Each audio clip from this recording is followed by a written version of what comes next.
Hello. तर ठीक आहे. तर मग आज आपण हे सेशन चालू करूया. गुड मॉर्निंग सगळ्यांना. मी पर्वणी रवींद्र पाटील. माझी उपजिल्हाधिकारी म्हणून निवड झालेली आहे. सध्या माझं प्रोबेशन सुरू आहे. तर हे सेशन मुख्यतः आता 11 ऑक्टोबरला जी राज्यसेवेची पूर्वपरीक्षा आहे त्याबद्दल आपण बोलतोय की आता परीक्षा जवळ आलेली आहे. त्यामुळे परीक्षेला जाता जाता काय करायला पाहिजे, कोणत्या गोष्टी आपण करायला पाहिजे, कोणत्या गोष्टी टाळायला पाहिजे, याबद्दल आपण यामध्ये या लेक्चरमध्ये बोलणार आहोत. सुरुवातीला मला जे इम्पॉर्टंट वाटतात गोष्टी की ज्या तुम्हाला उपयोगी पडू शकतात त्या मी तुम्हाला सांगणार आहे या सेशनच्या सुरुवातीला. आणि नंतर जे तुमचे मनातल्या काही शंका असतील, काही प्रश्न असतील ते तुम्ही मला कॉमेंटमध्ये विचारू शकता. आपण त्यावर डिस्कशन करू एंडला. तर मग आता सुरू करूया. आता ही 11 ऑक्टोबरची परीक्षा आहे. ऑलरेडी ही परीक्षा होईल की नाही असा बऱ्याचशा मुलांमध्ये शंका होत्या. कारण आता कोविडचा आजार सुरू आहे आणि कोविडमुळे ऑलरेडी ही परीक्षा पोस्टपोन झालेली आहे. जी एप्रिलमध्ये होणार होती ती आता 11 ऑक्टोबरला होणार आहे. तर आणि या परीक्षेमुळे बऱ्याच मुलांना वेगवेगळ्या अडचणी आल्या आहेत.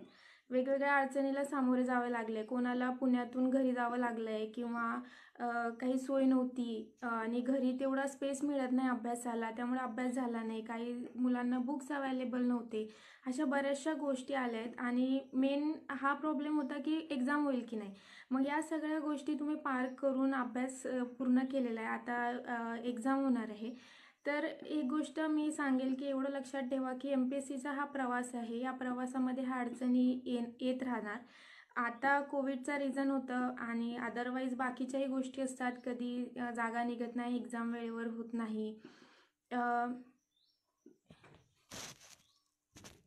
हां. तर कधी कधी जागा वेळेवर निघत नाही, कधी निघतात तर रिझर्वेशनचा मुद्दा असतो. कधी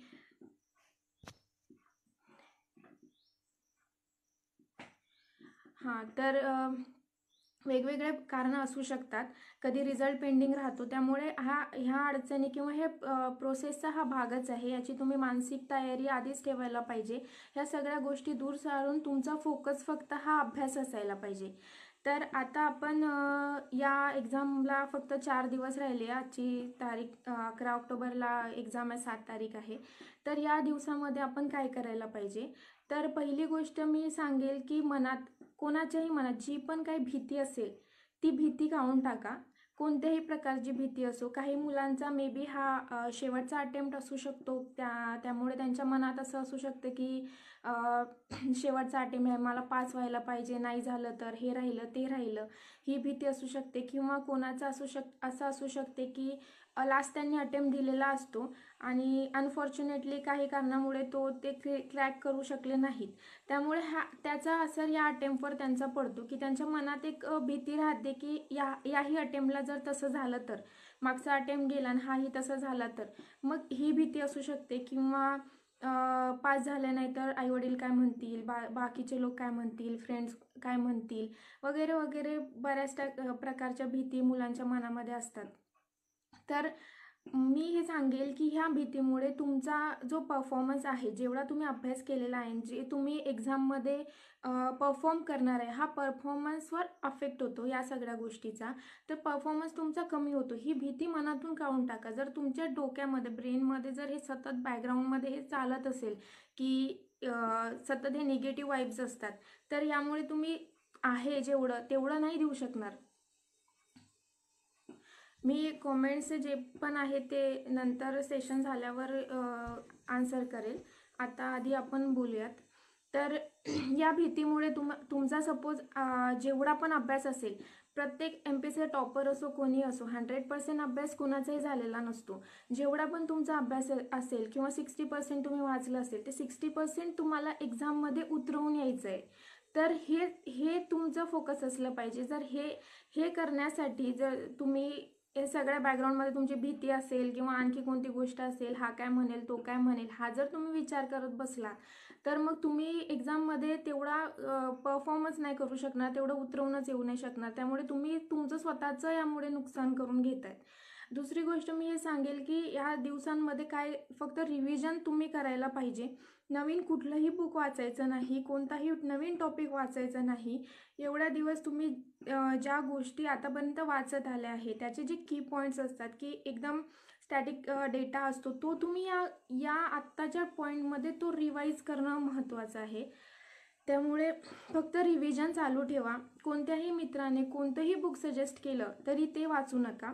आणि हा विचार अजिबात करू नका की माझा अभ्यास एवढा झाला, पूर्ण झाला की नाही झाला, पास होईल एवढा अभ्यास झाला आहे की नाही झाला, किंवा माझा हा पोर्शन सुटला आहे रिव्हिजनचा किंवा मी तो वाचलाच नाही. असं मनामध्ये बऱ्याच प्रकारच्या शंका येतात. त्यामुळे मुलांचं होतं की ते मित्रांना कॉल लावतात, अरे माझा हा टॉपिक राहिला आहे, एन्व्हायरमेंट मी वाचलंच नाही. मग त्यांची अशी अपेक्षा असते की मित्रांनी म्हणावं, अरे हो मी पण सोडला, मी पण नाही वाचला तो टॉपिक. मग त्यांना छान वाटतं, बरं वाटतं थोडं आपल्यासोबत कोणीतरी आहे. पण मित्रांनी जर म्हटलं, अरे मी वाचला आहे, तो तर खूप इम्पॉर्टंट टॉपिक आहे, इझी इझी क्वेश्चन येतात, तू पण वाचून टाक, मग तुमचं जे असतं ना आज जे तुम्ही केलंय ते तुम्ही सगळं बाजूला सारणार आणि आधी त्या टॉपिकवर तुम्ही फोकस करणार आणि तोच अतिशय महत्त्वाचा टॉपिक असल्यासारखा तुम्ही फक्त त्या टॉपिकवर फोकस करणार. आणि एक्झाममध्ये पण चुकून एन्व्हायरमेंटचा किंवा एक कोणत्याही टॉपिकचा जो तुम्ही वाचला नाही त्याचा एखादा क्वेश्चन आला की तुम्ही एकदम भांबावून जाणार की आपण वाचला नाही, हा वाचायला पाहिजे होता, आणि तुमचा तो पेपरचा परफॉर्मन्स पण खराब होतो. त्यामुळे या ज्या 4 दिवस आहे 4 दिवसमध्ये कोणाच्याच कॉन्टॅक्टमध्ये राहू नका. कोणाचा किती अभ्यास झाला आहे, कोण किती अभ्यास करतंय हे ॲनालिसिस करू नका आत्ता. आणि कोणत्याही मित्राला फोन लावून विचारू नका, हा झालाय का, तो झालाय का, तो झालाय का. किंवा कोणी खूप अभ्यास करते, शेवटी जसे जसे एक्झाम येते तसे तसे मुलं अभ्यास करताना दिसत आहेत, तर त्यांना बघून डिमोटिवेट होऊ नका. तुम्ही आयसोलेट राहण्याचा प्रयत्न करा.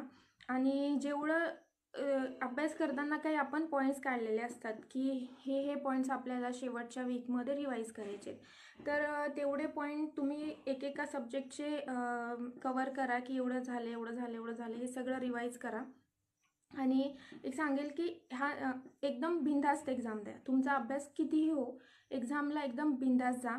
जेवढं फक्त लक्षात एवढं ठेवायचं की जेवढं तुम्ही अभ्यास केला आहे तेवढं तुम्हाला एक्झाममध्ये परफॉर्म करून यायचं आहे. हा एकच फोकस तुमचा असायला पाहिजे. तुमचा अभ्यास जेवढा झाला त्यापेक्षा तुम्ही डबल तर एक क्वेश्चन सॉल्व करून येऊ शकत नाही. फक्त एवढं लक्षात ठेवायचं, जेवढा अभ्यास झाला तो कोणत्याही गोष्टीने परफॉर्मन्स तुमचा खराब नको व्हायला एक्झामच्या दिवशी. त्यामुळे हे शेवटचे दिवस स्वतःची मानसिक तयारी करण्यासाठी खूप इम्पॉर्टंट असतात. आणि नंतर या 4 दिवसामध्ये GSचा पेपर आणि सीसॅटचा पेपर. GSच्या पेपरमध्ये जे असते polity, economics, history, geography, environment आणि करंटमध्ये मी असं म्हणेल की एप्रिलच्या आधीचंच करंट वाचलेलं बेटर होईल, कारण एक्झाम पोस्टपोन झाली, ती एप्रिलमध्ये होणार होती. आणि पॉलिटीमध्ये जे असतं घटना दुरुस्ती किंवा लक्ष्मीकांतचे काही चार्ट असतात ते बघून जायचे. आणि जॉग्राफीचे नद्या कुठे, डॅम कुठे, असे जे स्टॅटिस्टिकल डेटाचे क्वेश्चन असतात ते धावती रिव्हिजन त्याची घ्यायची, ते बघून जायचे. आणि हिस्ट्रीचा जे तुम्ही पॉईंट्स काढले असेल तेवढेच वाचायचे, पूर्ण वाचत बसायचं नाही, कारण तो सब्जेक्ट खूप मोठा आहे आणि तेवढं त्यावर प्रश्न विचारत नाही. सायन्सचे जेवढं तुम्ही रिव्हिजनसाठी पोर्शन काढलं आहे किंवा बुकमध्ये हायलाईट करून ठेवलं आहे तेवढं वाचा. आणि सीसॅटचं या 4 दिवसामध्ये आयोगाचे जे मागे आलेले 4-5 वर्षातले जे प्रश्न आहेत ते आत्ता जो आयोगाचा पेपर होणार आहे 3 वाजता जो पण टायमिंग असेल त्या टाईममध्ये टाईम लावून सॉल्व करा. म्हणजे तुम्हाला एक प्रॅक्टिस होऊन जाईल आणि ज्या दिवशी तुम्हाला पेपर द्यायचा आहे त्या दिवशी पण तुम्ही आधी प्रॅक्टिस केली असल्याच्याने म्हणजे तुम्ही चांगलं परफॉर्म करू शकता.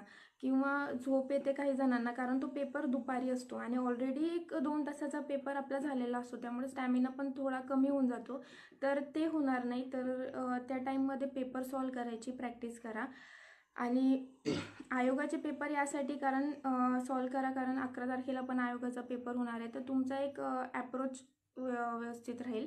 आणि जे सीसॅटमध्ये आहे जे काही कीवर्ड असतात ते तुम्ही लक्षात ठेवायला पाहिजे. जसे बहुधा, बहुतेक असं काहीतरी जे तुमचे आन्सर उलटे करू शकतात किंवा ते कधी कधी लक्षात राहत नाही. तर ह्याकडे फोकस ठेवण्याचा प्रयत्न करा. ते अंडरलाईन करून ठेवा पेन्सिलने वगैरे असं.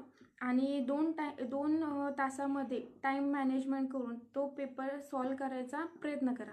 आणि पेपर सॉल्व झाल्यावर जसा होईल तसा होईल. त्याच्यानंतर त्याच्यात किती मार्क्स आलेत, कमी आले, जास्त आलेत, खूप जास्त मार्क्स आले, भारावून जाऊ नका. कमी आले, अरे एवढा अभ्यास केला, आता 2 दिवसावर पेपर आहे, सीसॅटचा पेपर सॉल्व केला, खूप कमी मार्क्स आले, मार्क्स नका मोजू, फक्त पेपर सॉल्व करा. कारण टाईम मॅनेजमेंट महत्त्वाचं आहे, मार्क्सचा विचार करू नका. आणि हे 10 तारखेपर्यंत करत राहा.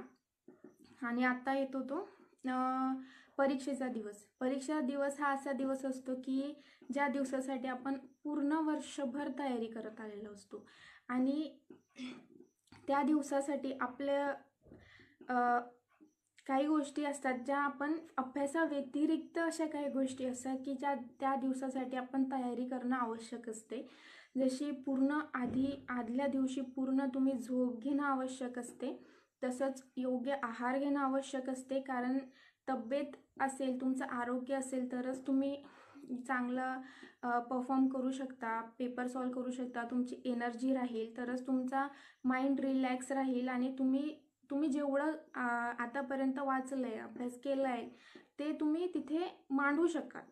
आणि या गोष्टीकडे मुलं लक्ष देत नाही. शेवटच्या क्षणापर्यंत बुक वाचत राहतात. जोपर्यंत पेपर हाती येत नाही तोपर्यंत काय त्यांनी ते पॉईंट्स काढले असतात ते रिवाईज करत राहतात. जेवढं त्या रिव्हिजनला महत्त्व आहे तेवढंच महत्त्व तुमची एनर्जी टिकवणं हेही महत्त्वाचं आहे. त्याकडे तुम्ही लक्ष देत नाही. माइंड रिलॅक्स होणं हे पण तेवढंच महत्त्वाचं आहे. त्यामुळे मी सजेस्ट असं करेल की पेपरच्या दिवशी तुम्ही काहीच न वाचलेलं बरं. त्याच्या आदल्या दिवसापर्यंतच अभ्यासाचं प्लॅनिंग करून तो अभ्यास पूर्णपणे संपवून टाका. म्हणजे शेवटच्या दिवशी तुम्हाला पूर्ण आराम मिळेल, तुमचा माइंड एकदम रिलॅक्स होईल. आणि ही एकदम छोटी गोष्ट आहे पण या गोष्टीकडे मुलं लक्ष देत नाहीत. आणि आदल्या दिवशी झोपत नाहीत, उद्याच्या पेपरच्या टेन्शनमध्ये ते विचार करत राहतात. याने तुमचा परफॉर्मन्स खालावेल. याचा तुम्ही अभ्यास केलेला तुम्ही परफॉर्म करू शकणार नाही. तर अभ्यास जेवढा महत्त्वाचा आहे तेवढा याही गोष्टी महत्त्वाच्या आहेत असं मला वाटतं. आणि एक्झामच्या दिवस असतो, पहिला पेपर GSचा असतो. पेपरच्या आधी योग्य पूर्ण नाश्ता करून जा. पेपर सॉल्व करताना पेपरच्या आधी आपल्याला थोडा वेळ असतो, पेपरच्या दिवशी काहीच वाचू नका. कारण तुम्ही काही वाचताय, दुसरा मुलगा तुम्हाला दिसतो तो काहीतरी वेगळं वाचतो पेपरच्या टाईमला, अरे हे मी वाचलंच नाही, हे मी विसरलो, तुम्ही आठवून बघण्याचा प्रयत्न करता. आणि मग पेपरमध्ये तुमचं ते कॉन्सन्ट्रेशन लेवल राहत नाही. तर पेपर सॉल्व करताना परीक्षेचा दिवस हा तुमच्या परीक्षेच्या तयारीमधला सगळ्यात महत्त्वाचा टप्पा आहे. जेवढा इम्पॉर्टन्स तुमच्या 1 वर्ष जे तुम्ही अभ्यास केला असतं त्याला असतं तेवढंच महत्त्व किंवा तेवढंच इम्पॉर्टन्स परीक्षेच्या दिवसाला असतं. आणि ज्या दिवसाचा बहुतेक मुलं विचार करत नाही. आपण अभ्यास करण्यासाठी पूर्ण वेळ दिलेला असतो 1 वर्ष, तर पेपर देण्यासाठी 1 दिवसाची प्लॅनिंग तुम्ही प्रत्येकाने करायला पाहिजे असं मला वाटतं. पहिला GSचा पेपर असतो. GSचा पेपरला भरपूर वेळ असतो आपल्याला. आणि त्यामुळे सिली मिस्टेक टाळायच्या, प्रत्येक प्रश्न व्यवस्थित वाचायचा.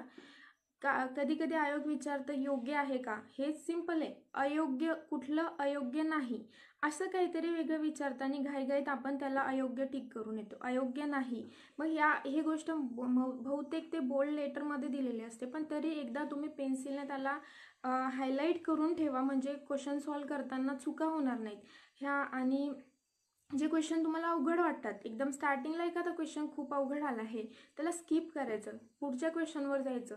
तो क्वेश्चन सॉल्वच करायला पाहिजे असं नाही. कदाचित त्याचा आन्सर तुम्हाला नंतर कधीतरी आठवेल, त्याला टिक करून पुढे चाललं जायचं. जे इझी आहे ते आधी सॉल्व करून घ्यायचे. आणि नंतर GSच्या पेपरमध्ये सिली मिस्टेक टाळण्याला खूप जास्त आपल्याला टाईम मिळतो कारण वेळ भरपूर असतो.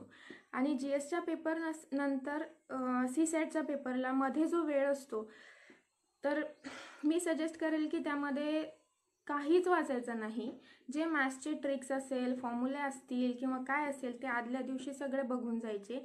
या मधल्या पिरियडमध्ये जेवढं तुम्ही शांत ठेवलं, माइंड एकदम शांत ठेवा. आणि सीसॅटच्या पेपरला कॉन्सन्ट्रेशन खूप लागतं, एनर्जी खूप लागते, कारण 2 तासाचा वेळ असतो आणि भरपूर म्हणजे टाईम तो पुरत नाही आणि खूप कॉन्सन्ट्रेशन लेवलने त्या 2 तासामध्ये तो पेपर कव्हर करायचा असतो.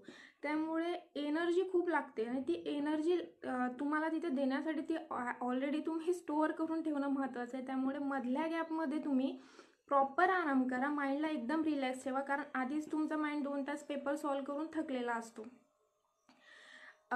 आणि नंतर सीसॅटच्या पेपरमध्ये तुम्ही आधी डिसिजन मेकिंग सॉल्व करायचं, कारण त्याला निगेटिव्ह मार्किंग नाही आहे. आणि आता दोन्ही पेपरमध्ये निगेटिव्ह मार्किंग 1/3ची 1/4 झाली, त्यामुळे तुम्ही थोडी रिस्क घेऊ शकता. आणि तुमचा अटेम्प्ट किती असायला पाहिजे यावर पण मी नंतर सांगते तुम्हाला. तर सीसॅटच्या पेपरमध्ये आधी डिसिजन मेकिंग करायचं, त्याला निगेटिव्ह मार्किंग येत नाही. तर नंतर पॅसेज सॉल्व करायचे की क्वेश्चन सॉल्व करायचे मॅथ्सचे, हे तुम्ही प्रॅक्टिसने तुमची मेथड प्रत्येकाने ज्याची त्याची ठरवायची आणि त्या अकॉर्डिंग पेपर सॉल्व करायचा. पॅसेज जर सॉल्व करत असाल तर कदाचित पेपर हाती घेतल्या एकदम अवघड पॅसेज दिसेल. तर पॅसेज सिलेक्शन तुम्हाला यायला पाहिजे की इझी पॅसेज कोणते. पहिला जो परीक्षेचा तास असतो त्याच्यामध्ये पूर्ण इझी पॅसेज, इझी क्वेश्चन, सगळं इझी पोर्शन जो आहे तो तुमचा कव्हर झाला पाहिजे. आणि शेवटचा जो असतो, जेव्हा आपला थोडं कॉन्सन्ट्रेशन लेवल आणि एनर्जी कमी झालेली असते, तेव्हा आपल्याला थोडा वेळ पण असतो विचार करायला. आणि जे अवघड वाटतात किंवा जे थोडं कॉम्प्लिकेटेड आहे, ज्याला थोडं टाईम कन्झ्युमिंग आहे, ते नंतर सॉल्व करायचे. तर मग अशा प्रकारे तुम्ही प्लॅनिंग करा. आणि नंतर बबल एक भरण्याचं असतं. हे पेपरच्या दिवशी डिसाईड करू नका की बबल कसे भरायचे. हे तुम्ही आधी जेव्हा आता हे 4-5 दिवस पेपर सॉल्व करणार आहे तेव्हा ठरवून घ्या की बबल कधी भरायचे आहेत.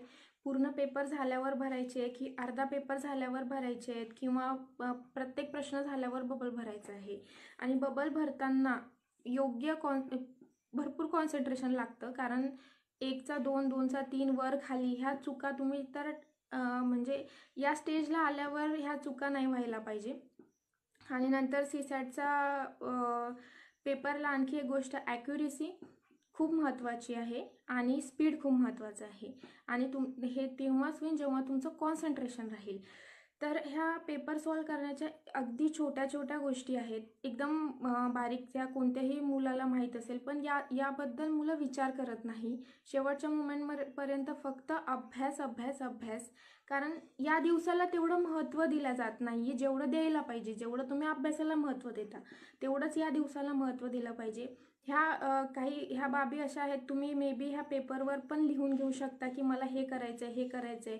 कधी कधी पेपरमध्ये चूक विचारलं तर बरोबर लिहिलं जाते, बरोबर विचारलं तर चूक लिहिलं जाते. तर या गोष्टी जेव्हा तुम्ही एका पेजवर आधी लिहून ठेवाल, त्या वाचाल, तर पेपरमध्ये ते तुम्ही अलर्ट राहाल की मला हे असं करायचं आहे, मला हे असं करायचं आहे, मला हे सोडायचं आहे, मला आधी इझी क्वेश्चन करायचे आहेत, नंतर मला अवघड क्वेश्चन करायचं आहे. एक तुम्ही म्हणजे पेपर सॉल्व करताना पूर्ण अलर्ट होऊन जाल, तर त्या सिली मिस्टेक तुमच्या वाचतील. त्यासाठी तुम्हाला या शेवटच्या दिवसाचं सुद्धा प्लॅनिंग आधी करायला पाहिजे.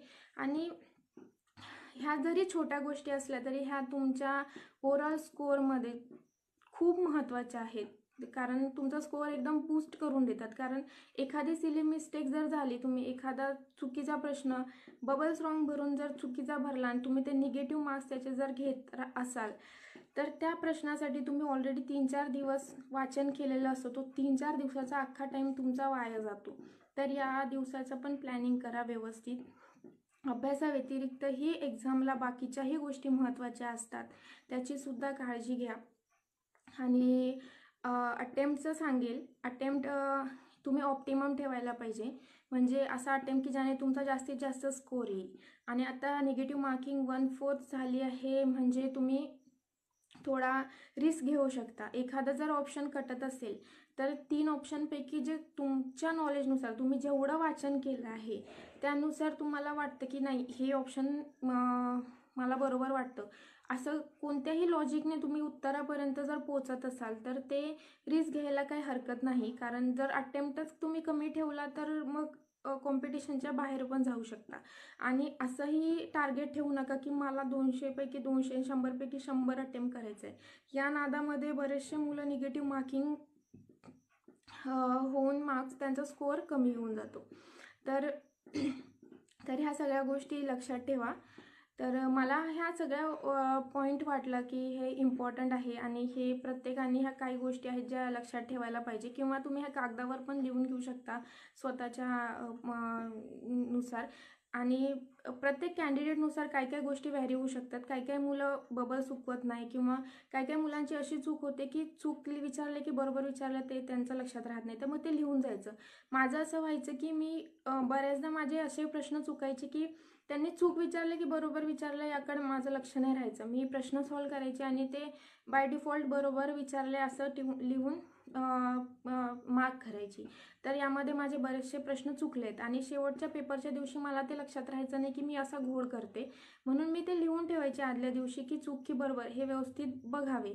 मग पेपरच्या आदल्या जस्ट 5-10 मिनटं मी ते वाचायची की हे मला आधी बघायचं आहे, तर म्हणजे जेणेकरून मी पेपरमध्ये अलर्ट राहायची की मला चूक आणि बरोबर हे बघायचं आहे. तर हे तुमचा काही वीक पॉईंट असेल तर हे तुम्ही वेगळं लिहून पेपरच्या आधी तुमचे काय पॉईंट आहे ते वाचून जाऊ शकता. म्हणजे तुम्ही पेपरमध्ये काही जे चुका होणार असतात तुमच्या पर्सनल लेवलवर त्या टाळू शकता. मला एवढं वाटतं की हे इम्पॉर्टंट आहे.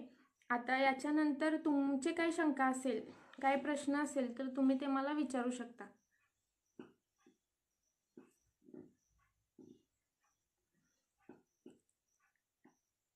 Thank you Mahesh sir.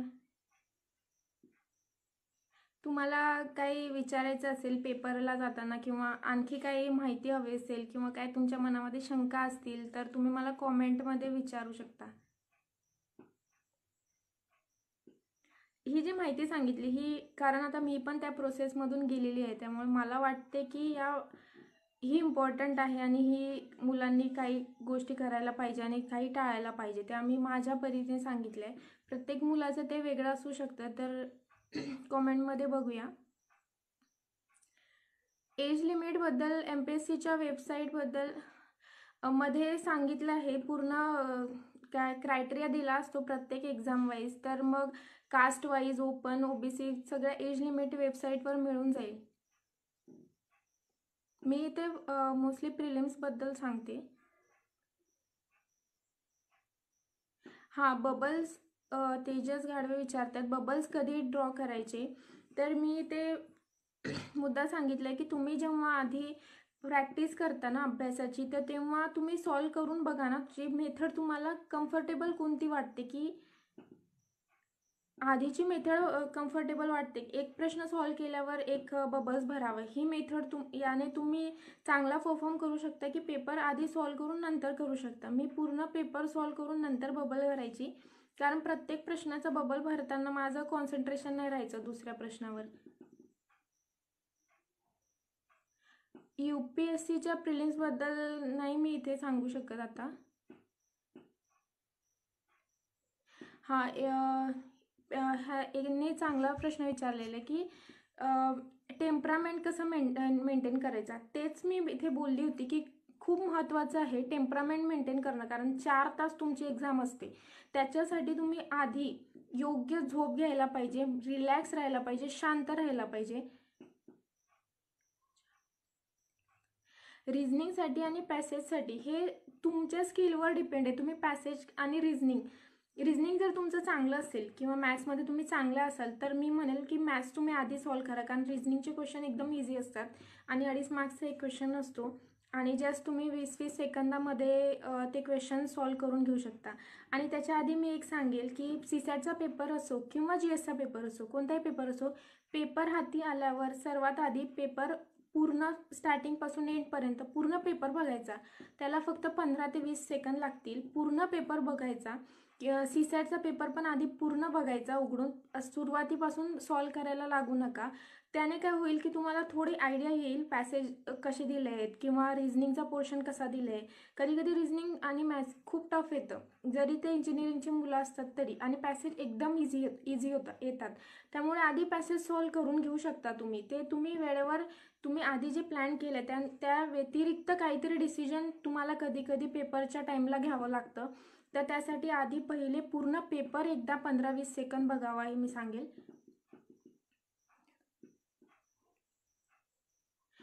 सीसॅटला टाईम मॅनेजमेंटसाठी फक्त तुम्ही प्रॅक्टिस करू शकता. रोज सीसॅटचा पेपर 2 तास टाईममध्ये तुम्ही सॉल्व करायला पाहिजे. ते एकमेव उपाय आहे टाईम मॅनेजमेंटचं.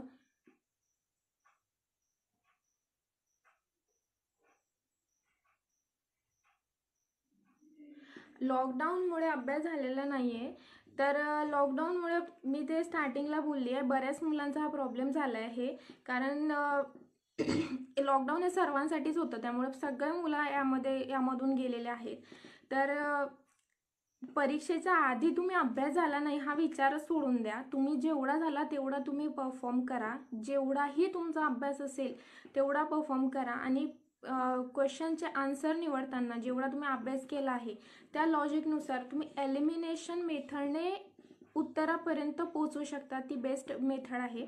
एखादा प्रश्न तुम्हाला परफेक्ट आन्सर माहिती नसेल तर जो एक पर्याय असा असतो की जो कम्प्लीट रॉंग असतो, तो बाजूला काढायचा. मग 3 पर्यायापैकी असं तुम्ही एलिमिनेट करत गेला तर तुम्ही उत्तरापर्यंत पोहोचू शकता आणि तुमचं निगेटिव्ह मार्किंग टाळू शकता.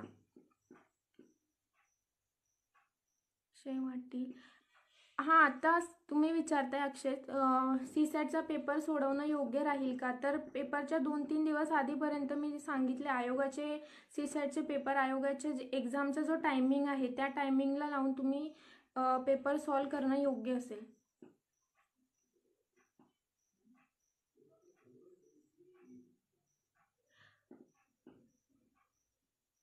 पेपर 2-3 राऊंडमध्ये हां, कुशल विचारतायत की जीएसचा पेपर 2-3 राऊंडमध्ये सोडवले तर चालेल का? तर हां, तर हे मेथड बेस्ट आहे. पहिल्या राऊंडमध्ये तुम्ही इझी प्रश्न घेऊ शकता जे तुम्हाला वाचले, जे एकदम इझी प्रश्न आहे. दुसऱ्या राऊंडमध्ये थोडे अवघड प्रश्न आहे घ्यायचे.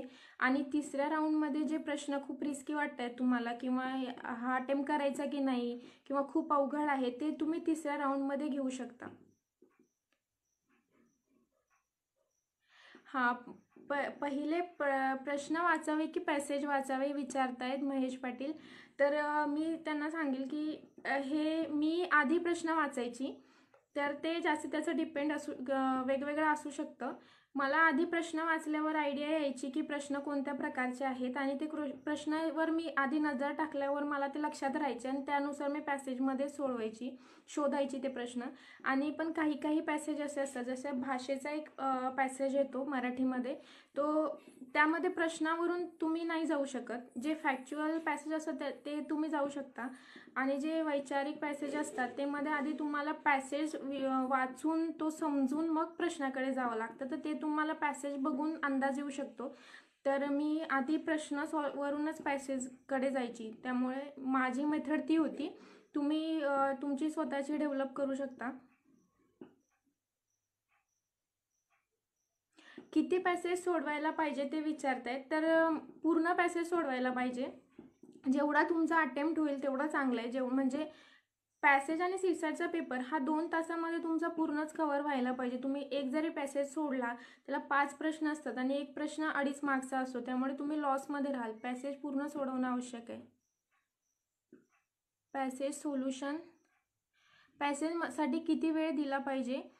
हां, तर पॅसेजसाठी 1 तास दिला पाहिजे असं मी म्हणेल. पण पॅसेज जर इझी असेल तर किंवा अवघड असेल तर 1 तास 15 मिनटं वगैरे लागू शकतात. असं फिक्स हा टाईम जो आहे हा रँडम आहे, असं फिक्स नाही. पेपरला व्हॅरी होऊ शकतं. पेपर कसा येतो त्यावर डिपेंड आहे. तर अर्धा वेळ पॅसेजला लागतो आणि अर्धा वेळ मॅथ्स आणि बाकीचे क्वेश्चन सॉल्व करायला, असा टाईम डिवाइड करून घ्यायचा.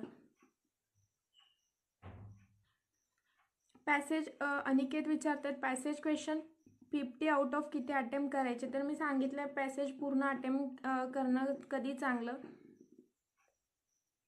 सीसॅटचा मिनिमम अटेम्प्ट किती असावा? अटेम्प्ट किती असावा हे नाही, तुम्हाला जेवढं जास्त अटेम्प्ट करता येतील तेवढे करा. अटेम्प्ट करता येतील म्हणजे तुक्के मारत बसायचे नाहीत. म्हणजे जेवढे जास्त प्रश्न तुम्हाला योग्य तरीकेने सॉल्व करता येतील तेवढे प्रश्न सॉल्व करणं अपेक्षित असतं. अटेम्प्ट असं फिक्स करून जाऊ नका की मला CSATमध्ये 80पैकी 78 अटेम्प्ट करायचं आहे, 80पैकी 80 अटेम्प्ट करायचं किंवा 70 अटेम्प्ट करायचं आहे. जेवढे जास्त तुम्हाला अटेम्प्ट करता येतील तेवढे अटेम्प्ट करा. एखाद्या प्रश्नाबद्दल तुम्हाला काहीच त्याचा सुगावा लागत नाही आहे, हा कुठून आला आहे, काय आलं आहे, प्रश्न पण ऑप्शन्स पण खूप विचित्र आहेत, तर अटेम्प्ट करण्याच्या नादामध्ये त्याही प्रश्नाला टिक करून जाता. ते असे प्रश्न असतात जे एकदम रिस्की असतात, ते सोडताही आले पाहिजे एक्झाममध्ये, जे कोणालाच येणार नाही किंवा तुम्ही ते वाचलं नसेल तर ते सोडणं कधी योग्य, कारण तुम्ही अदरवाईज निगेटिव्ह कडे जाऊ शकता, निगेटिव्ह मार्क्स घेऊ शकता. ज्या प्रश्नाबद्दल थोडी लिंक असेल तर ते मी सॉल्व करा असं म्हणेल. ज्या प्रश्नाबद्दल अजिबात माहिती नाही तो पूर्णतः सोडून दिलेला बरा. त्यामुळे अशा प्रकारे तुम्ही तुमचा अटेम्प्ट किती होतो ते तुम्ही बघा. अटेम्प्ट फिक्स करून तेवढाच अटेम्प्ट करून येणं योग्य राहणार नाही.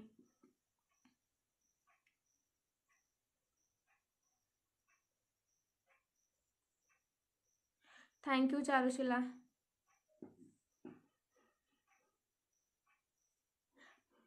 प्रिलिम्ससाठी कोणते बुक रीड करावे मी बुक लिस्ट शेअर करते. त्यामध्ये सगळे प्रिलिम्स आणि मेन्सची बुक लिस्ट दिलेली आहे, त्यामध्ये तुम्ही बघून घेऊ शकता. अजून काही प्रश्न असतील या एक्झामचे रिलेटेड 11 ऑक्टोबरच्या तर तुम्ही विचारू शकता.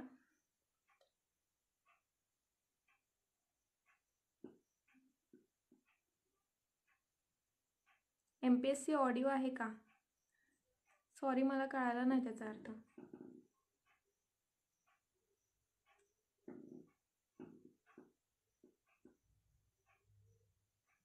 शुभम विचारतायत की पॅसेजवर पास होऊ शकतो का? म्हणजे फक्त पॅसेज सॉल्व करून असं नाही सांगता येणार, तुम्हाला पेपर पूर्ण सॉल्व करावं लागेल.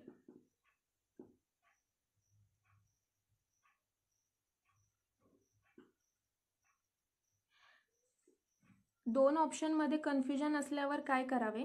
तर 2 ऑप्शन तुमचे कट आहेत आणि 2 उरत आहेत, तर 2 ऑप्शनमध्ये कन्फ्युजन होत असेल तर तुमचा जेवढा अभ्यास झाला आहे तेवढ्या लॉजिकने तुम्हाला वाटतं की हे जास्त जवळ आहे ते मारायचं. त्याला काय आता वेगळं काय लॉजिक नाही आहे की कोणतं मारायचं, तर ते अशा वेळेस तुम्हाला रिस्क घ्यावी लागते. लास्ट सिच्युएशनला नक्की कसे प्रिपेअर करायचे विचारतायत रणजित. तर लास्ट मोमेंटला मी आतापर्यंत लेक्चरमध्ये सांगितले, तुम्ही मेंटली शांत राहा, स्टेबल राहा, माइंड रिलॅक्स ठेवा आणि जेवढं केलं आहे फक्त तेवढं रिवाईज करा, नवीन काही वाचू नका. जास्त अटेम्प्ट केला की मार्किंग प्रॉब्लेम येतात का गायकवाड विचारतायत. तर जास्त अटेम्प्ट तुम्ही कोणत्या याने केला, ॲक्युरेसीने केला किंवा अंदाजे तुक्के मारून अटेम्प्ट केला, त्यावर तो अटेम्प्ट डिपेंड आहे. तुम्ही जर योग्य अभ्यासपूर्वक तुम्हाला सगळे प्रश्न येत आहेत आणि तुम्ही अटेम्प्ट करत गेला तर ऑब्व्हियसली तुम्ही चांगले मार्क्स आणणार. आणि तुम्हाला जर काहीच येत नाही, तुम्ही फक्त अटेम्प्ट करायचा म्हणून क्वेश्चन टिक करतायत तर ऑब्व्हियसली निगेटिव्ह जाऊ शकतात. क्वेश्चन पेपर ॲनालिसिस कसं करायचं आहे ते विचारताय, तर ते मी नंतर सांगेल. हे प्रिलिम्सच्या प्रिपरेशनबद्दल आपण इथे बोलतोय. MPSCचं नोटिफिकेशन टाईमवर रिलीज होईल का? तर ते MPSC त्याबद्दल आपण नाही बोलत आहे.